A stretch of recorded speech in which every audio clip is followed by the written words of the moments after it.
Hello everyone, आप सभी का एक्सपर्ट दया चैनल में स्वागत है। हम आज के लेक्चर में डिफरेंशियल इक्वेशन जो आर्टिकल है उसको रिवाइज करने वाले हैं। सो हमारा आज का जो रिवाइज्ड आर्टिकल है वो है differential equation.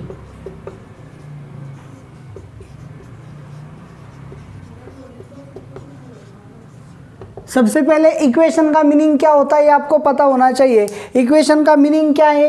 Any expression that contain sign of equality. जो भी कोई आप एक्सप्रेशन ले रहे हो जिसमें इक्वालिटी का साइन है, अगर इक्वालिटी का साइन आता है तो हम उसे क्या बोलते हैं? इक्वेशन बोलते हैं। तो अब डिफरेंशियल इक्वेशन मतलब क्या होगा? सो डिफरेंशियल इक्वेशन क्या है? वो ऐसा इक्वेशन है जिसमें डिफरेंशियल ऑपरेटर प्रेजेंट होता है। डिफरेंशियल ऑपरेटर मतलब क्या? डी बाई डी एक्स यानी कि डी, ओके ना, यानी कि वाई डैश। तो इस टाइप के जो भी ऑपरेटर्स अगर प्रेजेंट है, जिस इक्वेशन में डिफरेंशियल ऑपरेटर प्रेजेंट होता है उसे हम क्या बोलते हैं? डिफरेंशियल इक्वेशन बोलते हैं, ओके ना। तो किसी भी टाइप के डिफरेंशियल इक्वेशन अगर आप देख लो तो उसे सबसे पहले आपको उसकी ऑर्डर एंड डिग्री के बारे में पता होना चाहिए। Order and degree of a differential equation. So order and degree differential equation की क्या होती है एंड उसे कैसे फाइंड किया जाता है ये आपको पता होना चाहिए। सो ऑर्डर क्या होती है? ऑर्डर सबसे पहले ज़रूरी बात कि ऑर्डर क्या होती है? Highest power derivative. Highest power derivative. उस इक्वेशन में डेरिवेटिव की हाईएस्ट पावर क्या है?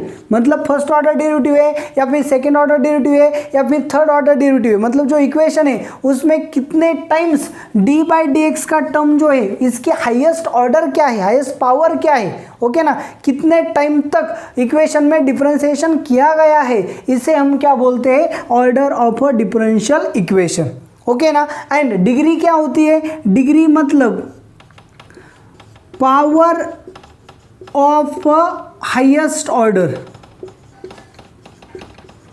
हाईएस्ट ऑर्डर जो है उसकी जो पावर होती है उसे हम क्या बोलते हैं? डिग्री बोलते हैं। चलो एक इक्वेशन ले लेते हैं। इक्वेशन है हमारा D square Y by D x square plus Y D Y by D x plus y is equal to 0। इस तरह से हमने क्या लिया? एक इक्वेशन लिया। यहाँ पे इक्वालिटी का साइन आया इसलिए हम इसे क्या बोलेंगे? इक्वेशन बोलेंगे। अब यहाँ पे देखो, यहाँ पे डी स्क्वेयर, यहाँ पे क्या है? D. So D by D X, D by D square Y by D square. तो डिफरेंशियल ऑपरेटर यहाँ पे प्रेजेंट है तो इस इक्वेशन को हम क्या बोलेंगे? डिफरेंशियल इक्वेशन बोलेंगे। अब यहाँ पे डी की हाईएस्ट पावर क्या है? डी स्क्वेयर, डी 1, ओके ना। यहाँ पे हम लिख सकते हैं डी 0। तो हाईएस्ट पावर, हाईएस्ट क्या है? Highest power derivative. तो यहाँ पे हाईएस्ट पावर डेरिवेटिव क्या है? डी स्क्वेयर है। सो यहाँ पे इसकी ऑर्डर क्या आएगी? 2 आएगी, ओके ना। तो अब क्या लेना है मुझे? डिग्री के बारे में जानना है। क्या है डिग्री? तो डिग्री क्या होती है? जो हाईएस्ट ऑर्डर डेरिवेटिव होता है, यहाँ पे हाईएस्ट ऑर्डर डेरिवेटिव क्या है? D square. तो इसकी जो पावर है क्या है? यहाँ पे पावर 1 है तो इसे हम क्या बोलेंगे? इसकी डिग्री जो है हाईएस्ट ऑर्डर डेरिवेटिव की जो पावर होती है उसे हम क्या बोलते हैं? डिग्री बोलते हैं, ओके। तो अब इसके बारे में भी आपको जानना जरूरी है कि आप कब डिग्री एंड ऑर्डर का पता लगा सकते हो। चलो यहाँ पे मैं एक एग्जांपल लेता हूँ आपके कन्वीनियंट के लिए। 1 plus D cube Y by D X cube is equal to D square Y by D x square raise to 5/2। तो आपको इस इक्वेशन की क्या लेनी है? ऑर्डर एंड डिग्री फाइंड करनी है। सबसे पहले एक बात जो है वो आप अच्छे से याद रख लो कि आप किस इक्वेशन की ऑर्डर एंड डिग्री फाइंड कर सकते हो। सबसे पहले कि जो हाईएस्ट ऑर्डर डेरिवेटिव्स होते हैं या फिर डिफरेंशियल ऑपरेटर के जो टर्म्स होते हैं वो टर्म्स की जो पावर होती है वो क्या होनी चाहिए?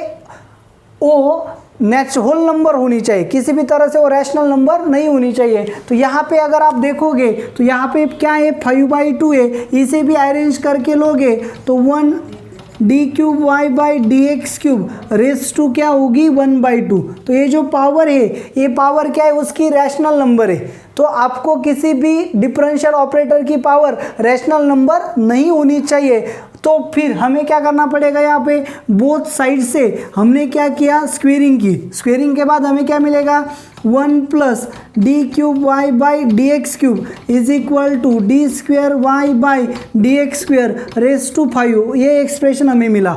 अब यहाँ पे आप देख सकते हो किसी भी डिफरेंशियल ऑपरेटर की पावर जो है वो क्या है, होल नंबर है या फिर रैशनल नहीं है, तो आप यहाँ पे इसकी ऑर्डर एंड डिग्री का पता लगा सकते हो। तो यहाँ पे आपको ऑर्डर मतलब क्या, हाईएस्ट ऑर्डर डेरिवेटिव। तो हाईएस्ट डेरिवेटिव क्या है, यहाँ पे डी स्क्वेयर है, यहाँ पे डी क्यूब है, तो डेफिनेटली हाईएस्ट ऑर्डर क्या आएगी, 3 आएगी। अब आपको क्या फाइंड करना है, डिग्री फाइंड करना है, ओके ना। सो डिग्री फाइंड करने के लिए आपको क्या करना होता है, हाईएस्ट ऑर्डर डेरिवेटिव जो है उसकी पावर लेनी होती है। तो हाईएस्ट ऑर्डर डेरिवेटिव ये है, उसकी पावर क्या है, 1। तो आपकी डिग्री क्या आएगी, डेफिनेटली आपकी डिग्री क्या होगी, 1 होगी। तो आप ऐसा बोलोगे यहाँ पे 5 है, तो डिग्री 5G नहीं होगी। क्यों, क्योंकि यहाँ पे ऑर्डर क्या है, 2, यहाँ पे ऑर्डर क्या है, 3। सो जो हाईएस्ट ऑर्डर होती है उसकी पावर हम कंसिडर करते हैं एज अ डिग्री। तो इस तरह से आपको एग्जाम्पल सॉल्व करने होंगे। कहाँ पे क्या करना है ध्यान में रखो, कोई भी डिफरेंशियल टर्म रैशनल पावर में या इंडाइसेस में नहीं होनी चाहिए। और एक बात यहाँ पे एग्जाम्पल के थ्रू मैं आपको बताना चाहता हूँ क्या है, चलो देखो। Cos of d square Y by D x square is equal to y D Y by D x plus c. इस तरह से आपको फंक्शन दिया है, या फिर ऐसे दिया है, चलो, या फिर इस तरह से e raise to d Y by D x plus y is equal to कोई ले लो, चलो 3। तो इस टाइप के जो फंक्शन है, तो फर्स्ट एग्जांपल में देखो डी की हाईएस्ट पावर यहाँ पे 1 है, यहाँ पे 2 है। सो ऑर्डर क्या आती है आपकी, ऑर्डर आ गई 2।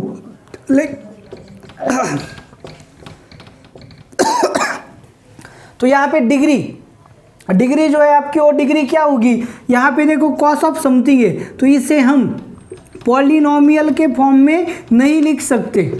तो अगर हम इसे पॉलिनोमियल के फॉर्म में नहीं लिख सकते तो हम इसकी डिग्री को डिफाइन नहीं कर सकते। तो यहाँ पे इसकी डिग्री डिफाइंड नहीं होगी। तो यहाँ पे भी देख सकते हो, यहाँ पे उसकी जो ऑर्डर आएगी डिफरेंशियल इक्वेशन की वो 1 आएगी, लेकिन यहाँ पे भी उसकी डिग्री जो होगी वो डिग्री क्या होगी, डिफाइंड नहीं होगी, क्योंकि यहाँ पे हम d Y by D x के पॉलिनोमियल के फॉर्म में इसे नहीं लिख सकते। तो ये जो पैटर्न है इसे आपको अच्छे से क्या करना होगा, समझना होगा। डिग्री कैसे आती है और कब आती है ये आपको पता होना चाहिए।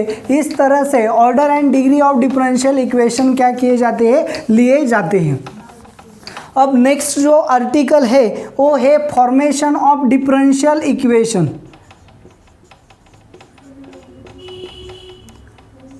Formation of differential equation. तो चलो देखो यहाँ पे फॉर्मेशन ऑफ डिफरेंशियल इक्वेशन कैसा होता है। चलो हमें क्या दिया, a is equal to a e raise to x plus b e raise to minus x, ऐसा कुछ तो क्या दिया है, इक्वेशन दिया है, ओके ना। तो अगर हमें क्या करना है, यहाँ से डिफरेंशियल इक्वेशन फॉर्म करना है तो हमें ऑब्जर्व करना होता है दिए हुए कैटेगरी में कितने कॉन्स्टेंट्स है। तो यहाँ पे आप देख सकते हो a कांस्टेंट है, b कांस्टेंट है। तो इसके बाद हमें इस एक्सप्रेशन को कितने बार डिफरेंशिएट करना है, डिफरेंशिएट 2 बार ही करना है। और इस तरह से डिफरेंशिएट करना है कि ये जो कांस्टेंट्स है ये दोनों कांस्टेंट एलिमिनेट हो जाए। सो फिर यहाँ से क्या होगा, जो हमें एक्सप्रेशन दिया है उसमें number of constants, unknown constants जो है उसे हम आइडेंटिफाई करते हैं। जितने अननोन कांस्टेंट्स होंगे उतनी बार हम क्या करेंगे, डिफरेंशिएट करेंगे एंड ऐसा एक्सप्रेशन ऑब्टेन करेंगे जिसमें ये जो कांस्टेंट्स है ये नहीं है एंड डिफरेंशियल ऑपरेटर जो है वो डिफरेंशियल ऑपरेटर यहाँ पे प्रेजेंट होने चाहिए, ओके ना। दिए हुए एक्सप्रेशन से अननोन कांस्टेंट्स आइडेंटिफाई करने के बाद जितने अननोन कांस्टेंट्स है उतने टाइम्स उस एक्सप्रेशन को डिफरेंशिएट करने के बाद, उन कांस्टेंट को एलिमिनेट करने के बाद ऐसा एक्सप्रेशन ऑब्टेन करते हैं जिसमें डिफरेंशियल ऑपरेटर प्रेजेंट हो लेकिन कांस्टेंट प्रेजेंट नहीं हो। तो इसे हम क्या बोलते हैं, formation of a differential equation. तो सभी logics and theories and ideas मैंने आपको यहाँ पे क्लियर कर दिए। डिफरेंशियल इक्वेशन फॉर्म करने के लिए क्या करना होता है। ओके तो अब सॉल्यूशन ऑफ डिफरेंशियल इक्वेशन हमें क्या करना है, फाइंड करना है। तो सॉल्यूशन ऑफ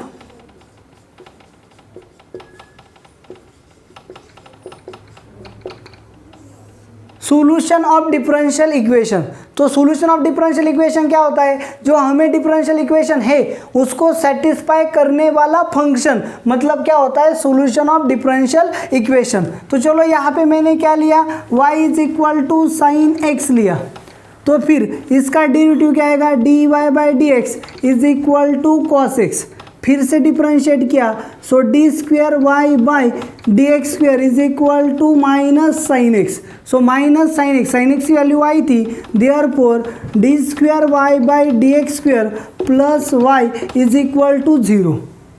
तो देखो अगर y is equal to sine x है तो ये जो वैल्यू है यहाँ पे पुट की तो ये इक्वेशन क्या होगा, सेटिस्फाई होगा। So y is equal to sine x के लिए d square Y by D x square plus y is equal to 0, इसके लिए ये क्या है, डिफरेंशियल इक्वेशन है, एंड इस डिफरेंशियल इक्वेशन के लिए y is equal to sine x क्या है, उसका सॉल्यूशन है। ओके ना, तो सॉल्यूशन जो होते हैं वो बेसिकली 2 टाइप्स के होते हैं।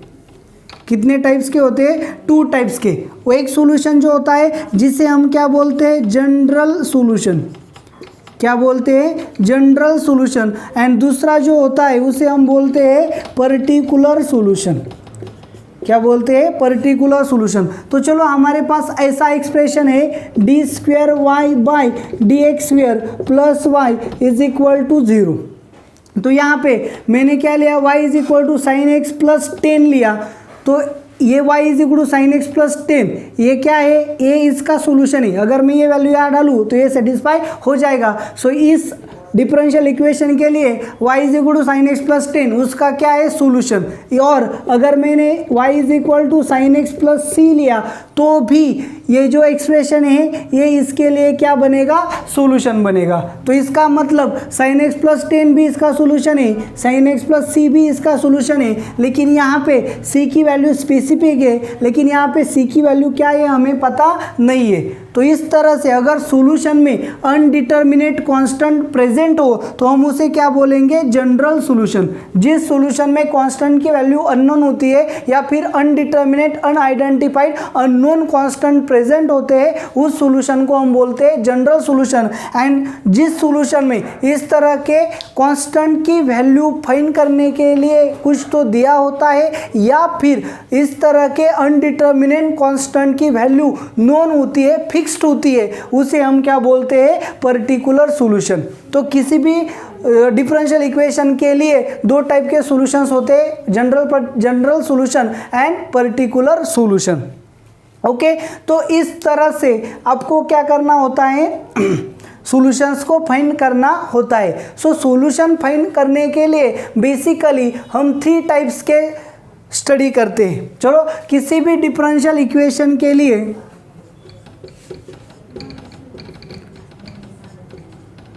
डिफरेंशियल इक्वेशन के जो सॉल्यूशंस होते हैं वो 2 टाइप के होते हैं। कौन से, general solution and particular solution. अब ये सॉल्यूशन फाइंड करने के लिए हम बेसिकली 3 टाइप्स के टेक्निक्स का यूज़ करते हैं हमारे सिलेबस में। सो फर्स्ट टेक्निक जो है वो होती है variable separable form,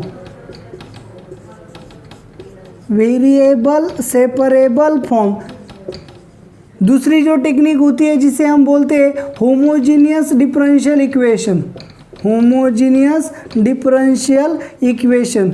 and third technique जो होती है वो होती है लीनियर डिफरेंशियल इक्वेशन। और अगर आप कॉम्पिटिटिव स्टडी कर रहे हो तो आपको फोर्थ टेक्निक भी पता होनी चाहिए जिसे हम कहते हैं बर्नौलीज इक्वेशन। क्या कहते हैं, बर्नौलीज इक्वेशन।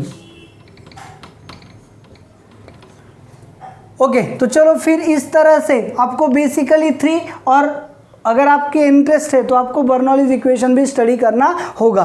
तो डिफरेंशियल इक्वेशन सॉल्व करने के लिए यानी कि उसका सॉल्यूशन फाइंड करने के लिए हम इन 3 बेसिक स्टेप्स का क्या करते हैं, यूज करते हैं। तो एक 1 बाय 1 हम क्या करेंगे, इन मेथड को स्टडी करेंगे। चलो सबसे पहले solution of a differential equation by variable separable method. तो चलो हमें क्या दिया होता है, d Y by D x is equal to something, ऐसा तो कुछ हमारे पास क्या होगा, फंक्शन होगा। एग्जाम्पल के तौर पे अगर हम ले d Y by D x is equal to 1 plus y square upon 1 plus x square, इस तरह से हमारा क्या है, फंक्शन है। एग्जाम्पल की हेल्प से आपको इजीली क्या होगा, कैटेगरियों का आइडेंटिफिकेशन होगा।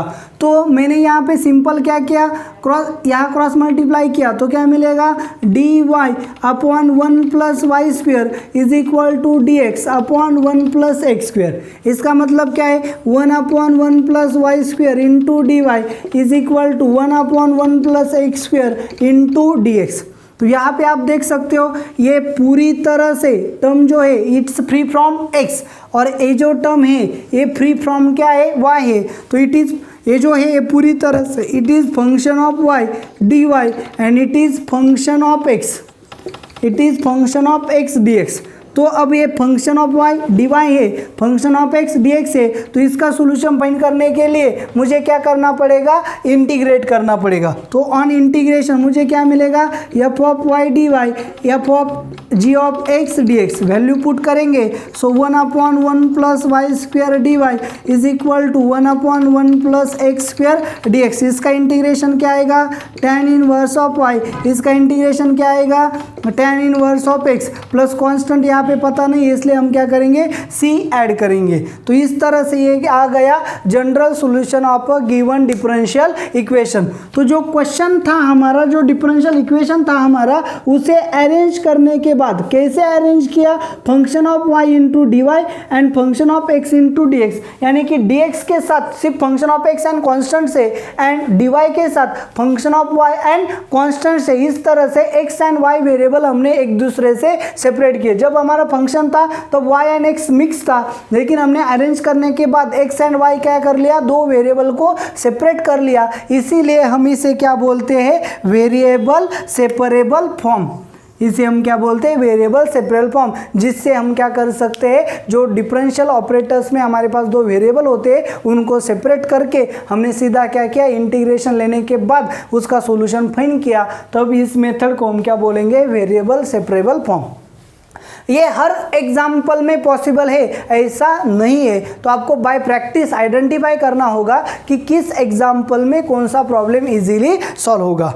तो सेकेंड मेथड जो है उसे वो क्या है, homogeneous equation, homogeneous differential equation. चलो आप देख सकते हो क्या है, x square plus x y d x plus y square minus x y D y is equal to 0। इस तरह से आपका क्वेश्चन है, ओके ना। तो आपको ऑब्जर्व करना पड़ेगा, या फिर आपको इसे अरेंज करके ऐसे भी दिया जा सकता है, d Y by D x is equal to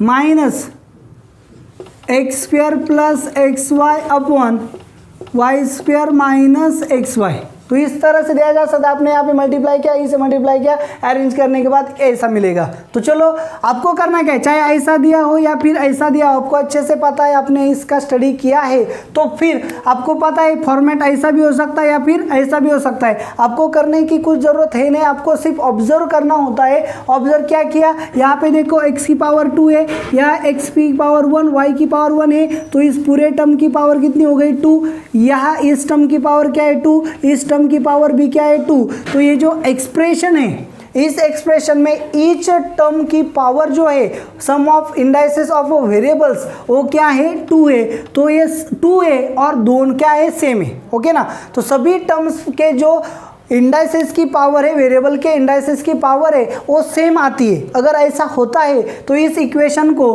हम क्या बोलते हैं, होमोजीनियस बोलते हैं। क्या बोलते हैं, होमोजीनियस। किसी भी इक्वेशन में इस टर्म की पावर अगर सेम आती है तो हम उसे होमोजीनियस बोलेंगे। यहाँ पे डिफरेंशियल ऑपरेटर है, इसलिए क्या हो गया, होमोजीनियस डिफरेंशियल इक्वेशन हो गया। तो किसी भी टाइप का होमोजेनियस डिफरेंशियल इक्वेशन अगर ऐसा दिया है तो हम इसे ऐसा लिखेंगे, तो हमें क्या मिलेगा, dy by D x is equal to minus x square plus x y upon y square minus x y. तो इस टाइप का इक्वेशन सॉल्व करने के लिए अगर आप इसे सॉल्व करोगे तो ये वेरिएबल सेपरेबल फॉर्म में नहीं जाने वाला। तो इसे सॉल्व करने के लिए क्या करना पड़ता है, put y is equal to v x, therefore differentiate करेंगे with respect to x, dy by D x is equal to first as it is derivative of x1 plus x at is derivative of v is dv by dx। तो इस तरह से dy by D x की जगह v plus x D by D x and y की जगह we x यहाँ पे पुट करेंगे और उसको सॉल्व करेंगे। सॉल्व करने के बाद ये कहाँ चला जाएगा, वेरिएबल सेपरेबल फॉर्म में चला जाएगा। उसके बाद हम क्या करेंगे, इंटीग्रेशन लेंगे।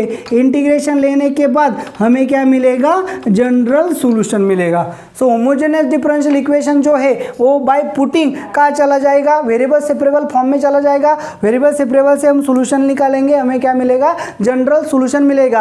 अगर इनिशियल कंडीशंस आपको दी गई है तो आप क्या कर सकते हो, इसका पर्टिकुलर सोल्यूशन फाइंड कर सकते हो। अब लास्ट में थर्ड टाइप जो है वो क्या है, लीनियर डिफरेंशियल इक्वेशन। क्या है, लीनियर डिफरेंशियल इक्वेशन। सो लीनियर डिफरेंशियल इक्वेशन यानी कि एलडीई ये दो टाइप का होता है। एक होता है linear in y, linear in y, and दूसरा जो होता है वो होता है लीनियर इन एक्स। तो चलो वन बाय वन एक एक प्रोसेस को हम क्या करेंगे, कंप्लीट करेंगे। सो लीनियर इन वाई जो होता है वो इक्वेशन क्या होता है, d Y by D x plus p of x into y is equal to q of x. तो इस टाइप का कोई भी डिफरेंशियल इक्वेशन, यहाँ पे पी ऑफ एक्स बोला है क्लियरली। सो यहाँ पे कोई भी y की टर्म नहीं होनी चाहिए, यहाँ पे भी कोई भी y की टर्म नहीं होनी चाहिए। So d Y by D x plus function of x या constant into y is equal to function of x या कांस्टेंट। तो इस टाइप का कोई भी इक्वेशन हो तो क्या होगा, linear differential equation in y होगा। तो इसका सॉल्यूशन फाइंड करने के लिए सबसे पहले आपको क्या करना पड़ता है, integrating factor. So integrating factor आप कैसे फाइंड करते हो, e raise to integration of p of x d x, ये आपका क्या है, इंटीग्रेटिंग फैक्टर। एंड सॉल्यूशन क्या होता है उसका, इसका सॉल्यूशन होता है y into integrating factor is equal to integration of q of x into integrating factor into d x. तो इसे आप सॉल्व करोगे तो आपको जो सॉल्यूशन मिलेगा वो क्या मिलेगा, जनरल सॉल्यूशन मिलेगा। तो इस तरह से लीनियर इन y का जो डिफरेंशियल इक्वेशन होता है उसे सॉल्व करते हैं। सो लीनियर इन x जो है उसका डिफरेंशियल इक्वेशन अगर है तो उसे कैसे सॉल्व करेंगे, तो ये जो एक्सप्रेशन होता है ये कैसे होता है, d x upon d y plus p of y into x is equal to q of y. अच्छे से ऑब्जर्व करो, d x upon d y है, यहाँ पे एक्स है तो यहाँ पे फंक्शन ऑफ वाई यानी कि वाई के टर्म्स या फिर कांस्टेंट होना चाहिए, और यहाँ पे y के टर्म्स या कांस्टेंट होना चाहिए, यहाँ पे x या फिर यहाँ पे x नहीं होगा। तो इस टाइप में अगर आपका डिफरेंशियल इक्वेशन आ गया तो इसे हम बोलेंगे linear differential equation in x। तो यहाँ पे भी इंटीग्रेटिंग फैक्टर फाइंड करना होता है। इंटीग्रेटिंग फैक्टर आप कैसे फाइंड करते हो, e raise to integration of p of y into d y, y का फंक्शन इसलिए डेरिवेटिव भी इंटीग्रेशन भी विथ रिस्पेक्ट टू y लेते हैं। एंड सॉल्यूशन कैसे फाइंड करते हैं, x into integrating factor is equal to integration of q of y into integrating factor into d y, ये उसका क्या होगा, सोल्यूशन। अगर y में लीनियर है तो सोल्यूशन ऐसे लिखेंगे एंड x में लीनियर है तो सोल्यूशन ऐसे लिखेंगे। तो आपको इन दोनों के फॉर्मुलेशंस अच्छे से याद होने चाहिए। तो कंपेयर करते वक्त देखो d Y by D x है तो y में लीनियर होगा और d x by d y है तो x में लीनियर होगा। इंटीग्रेटिंग फैक्टर कैसे फाइंड करेंगे एंड सोल्यूशन को कैसे लिखेंगे, जनरल सोल्यूशंस आपको यहाँ पे मिल जाएंगे। तो इस तरह से आपको क्या मिलेगा, लीनियर डिफरेंशियल इक्वेशन मिलेगी। अब बर्नौलीज में होता क्या है, बर्नौलीज भी कुछ अलग नहीं होता, देखो अच्छे से, d Y by D x plus p of x into y is equal to q of x. अगर इस कैटेगरी में आया तो इट इज एल डी, लेकिन अगर यहाँ पे एच ऑफ एक्स है तो ये LDA में नहीं जाएगा, क्योंकि LDA क्या बोलती है, dy/dx का कोएफिशिएंट जो है 1 होना चाहिए। तो इसके लिए हम क्या करते हैं, h ऑफ x को थ्रू आउट डिवाइड करेंगे।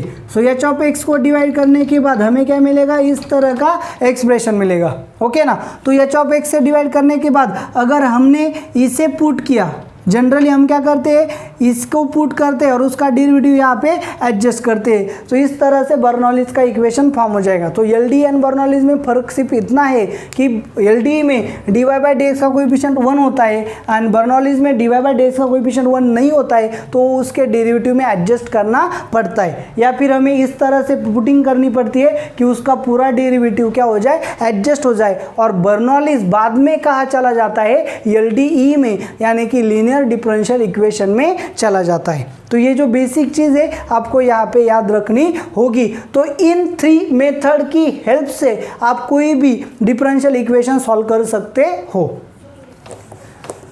अब यहाँ पे जो पार्ट रिमेन रह गया है वो है एप्लीकेशन ऑफ डिफरेंशियल इक्वेशन।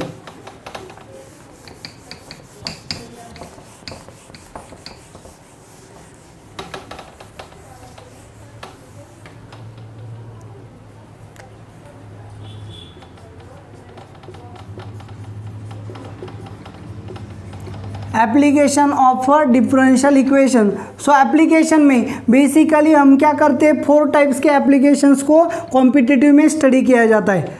उसमें सबसे पहले होता है ग्रोथ रेट। सेकेंड एप्लीकेशन जो होता है वो होता है डीके रेट। थर्ड एप्लीकेशन जो है वो होता है Newton's law of cooling.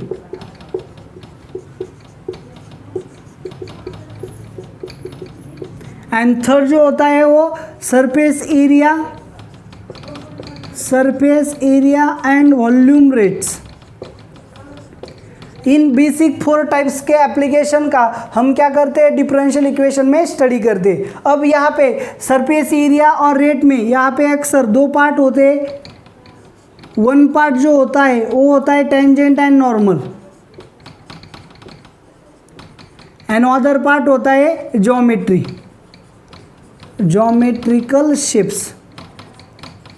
Okay, तो चलो यहाँ पे अच्छे से देखो। ग्रोथ रेट मतलब क्या, जैसे कि पॉपुलेशन दिन पर दिन क्या हो रही है, बढ़ती जा रही है।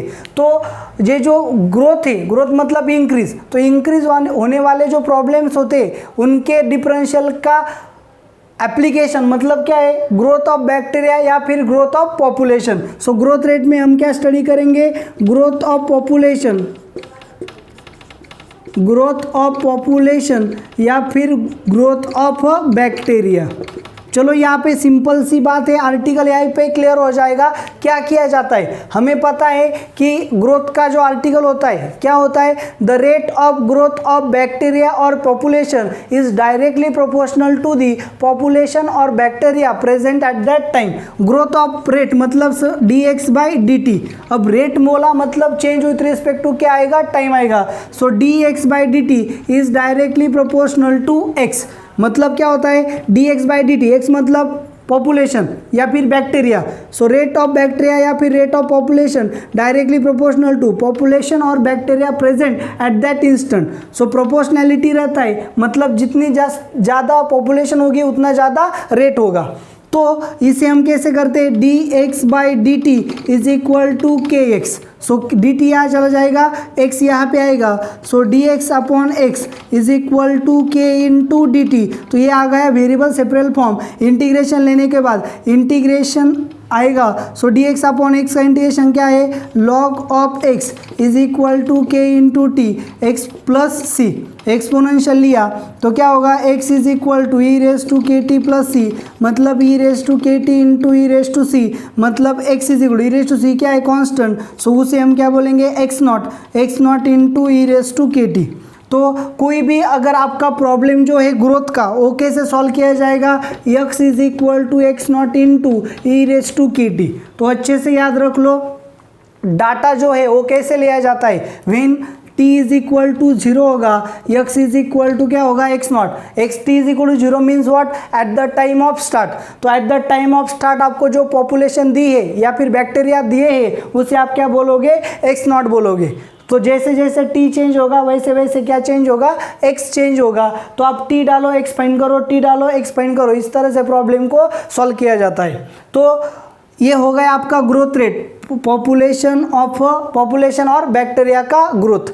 अब यहाँ पे डीके रेट, डीके मतलब क्या होना, कम होना। सो कम क्या होते हैं, या तो रेडियो एक्टिव मटेरियल जो होते हैं वो क्या होते हैं, कम होते हैं, यानी कि DK of radio active material, ये बेसिकली यहाँ पे क्या किया जाता है, स्टडी किया जाता है। सो आपको पता है रेट ऑफ डीके यानी कि dx/dt is directly proportional to amount left, मतलब क्या, x present at that time, जितना अमाउंट है उससे प्रोपोर्शनल क्या होता है, डीके होता है। जितना कम अमाउंट उतना कम डीके होगा, जितना ज़्यादा अमाउंट उतना ज़्यादा डीके होगा। तो यहाँ पे प्रोपोर्शनलिटी कांस्टेंट जो है वो हम -kx लेते हैं। सो इन दोनों में यही फर्क है, यहाँ पे प्लस लिया और यहाँ पे माइनस लिया, सिंपल सी बात है। यहाँ पे इंक्रीज हो रहा था, ग्रोथ हो रही थी, इसलिए प्रोपोर्शनलिटी कांस्टेंट पॉजिटिव लिया। यहाँ पे डीके हो रहा है, घट रहा है, कम हो रहा है, इसलिए प्रोपोर्शनलिटी कांस्टेंट क्या ले रहे थे, निगेटिव। तो अगर हम इसे सॉल्व करेंगे तो हमें सॉल्व करने के बाद इसी तरह से क्या मिलेगा, x is equal to x not into e raise to minus k t. तो आपको पता है when t is equal to 0 x is equal to x not, मतलब क्या, at the time of start, जब हमने स्टार्ट किया था तब जो अमाउंट था रेडियो एक्टिव मटेरियल का वो क्या लिया जाएगा, x नॉट लिया जाएगा। और जैसे जैसे टाइम चेंज होगा वैसे वैसे x क्या होगा, चेंज होगा। इसके लिए कुछ शॉर्टकट्स भी है जो मैं आपको प्रॉब्लम सॉल्व करते वक्त बताऊंगा। चलो, Newton's law of cooling, third article जो है एप्लीकेशन ऑफ डिफरेंशियल इक्वेशन में, वो है Newton's law of cooling. Newton ने क्या बताया था कि जो रेट ऑफ कूलिंग होता है यानी कि d(θ/dt) is proportional to difference between the system and surrounding. Okay ना, जैसे हमने चाय का कप लिया, उसका टेम्परेचर क्या है, 100 डिग्री सेल्सियस है, रूम टेम्परेचर क्या है, 40 डिग्री सेल्सियस है, तो उन दोनों में गैप कितना बना, 60 डिग्री सेल्सियस। इसका मतलब सिस्टम एंड सराउंडिंग के टेम्परेचर में जितना गैप होगा उससे प्रोपोर्शनल क्या होगा, रेट ऑफ कूलिंग होगा। जितना ज़्यादा गैप उतना ज़्यादा रेट क्या होगा, कूलिंग का। तो इसे भी अगर हम सॉल्व करेंगे तो हमें क्या मिलेगा, theta is equal to theta not plus θ1 minus theta nought. चलो इसे सॉल्व करेंगे, कैसे मिलेगा, चलो देखो यहाँ पे, या इसे रोको, dθ/dt is equal to -k into theta minus theta not. यहाँ से फिर से मैंने कांस्टेंट क्या लिया, -k लिया। क्यों, क्योंकि कूलिंग मतलब टेम्परेचर क्या हो रहा है, कम हो रहा है, घट रहा है। तो फिर क्या होगा, देयरफॉर dθ/थीटा minus theta not is equal to -kt। तो अब क्या करेंगे, यहाँ पे इंटीग्रेशन लेने के बाद क्या मिलेगा, इसका डेरिवेटिव ऊपर है, so log of theta minus theta not is equal to, इसका इंटीग्रेशन -k इंटू dt है, -kt plus c, cross mult exponential लिया तो क्या मिलेगा, theta minus theta not is equal to e raise to -kt plus c। तो therefore theta is equal to theta not, ये आवाज आके प्लस होगा, plus e raise to -kt into e raise to c मतलब कुछ तो constant मिलेगा। तो इसे सॉल्व करने के बाद क्या मिलेगा, theta is equal to theta not plus e raise to c की वैल्यू क्या आती है, θ1 minus theta naught into e raise to -kt। इस तरह से आपका क्या आएगा, आंसर आएगा। तो ये जो θ1 यहाँ पे आया है, θ1 क्या है, at t is equal to 0, मतलब at the time of start कुछ तो टेम्परेचर होगा बॉडी का, तो उसे हम क्या बोलेंगे, थीटा इज इक्वल टू θ1। जब भी हमने कूलिंग प्रोसेस स्टार्ट की, eight the time of start उस बॉडी का या फिर ऑब्जेक्ट का कुछ तो क्या होगा, टेम्परेचर होगा, उस टेम्परेचर को हम क्या बोलते हैं, θ1। तो डाटा आइडेंटिफाई अच्छे से कर लो, थीटा क्या है, थीटा उस बॉडी का टेम्परेचर है एट एनी टाइम t। जैसे जैसे टाइम चेंज होगा थीटा चेंज होता रहेगा। थीटा नॉट क्या है, थीटा नॉट सराउंडिंग का टेम्परेचर है, जिस सराउंडिंग में वो बॉडी हमने रखी थी। एंड θ1 क्या है, θ1 उस बॉडी का या फिर ऑब्जेक्ट का टेम्परेचर है eight the time of start of experiment. जब भी हमने एक्सपेरिमेंट स्टार्ट किया था उस वक्त उस बॉडी का कुछ तो टेम्परेचर होगा, वो टेम्परेचर क्या है, θ1। तो इस तरह से आपके 3 एप्लीकेशंस यहाँ पे क्लियर हो गए। अब ये जो सरफेस एरिया एंड वॉल्यूम के जो आर्टिकल्स है वो हमने एप्लीकेशन ऑफ डेरिवेटिव में स्टडी किए थे। आपको कुछ तो कंडीशन प्रॉब्लम में बताई जाती है, थ्योरेटिकल प्रॉब्लम्स यहाँ पे होते हैं। आप उस थ्योरेटिकल प्रॉब्लम्स को अच्छे से ऑब्जर्व करोगे, देखोगे तो आपको कुछ तो कंडीशन वहाँ पे बताई जाती है, जैसे कि rate of rate of surface area of sphere is directly proportional to volume of sphere. तो ये जो कंडीशन है, इस कंडीशन की हेल्प से आप इक्वेशन फॉर्म करते हो, उसे सॉल्व करते हो और सॉल्व करने के बाद आपको आपका सॉल्यूशन मिल जाता है। ओके ना। तो इस तरह से आपका पूरा चैप्टर जो है डिफरेंशियल इक्वेशन यहाँ पे रिवाइज्ड हो गया। तो ये रिवीजन आपको कैसे लगी आप मुझे कमेंट करके ज़रूर बताना। अगर आपको ये वीडियो पसंद आया है तो वीडियो को लाइक करना ना भूले। एंड सबसे ज़रूरी बात, अगर आपने अभी तक चैनल को सब्सक्राइब नहीं किया है तो सबसे पहले चैनल को सब्सक्राइब करें। Thank you very much.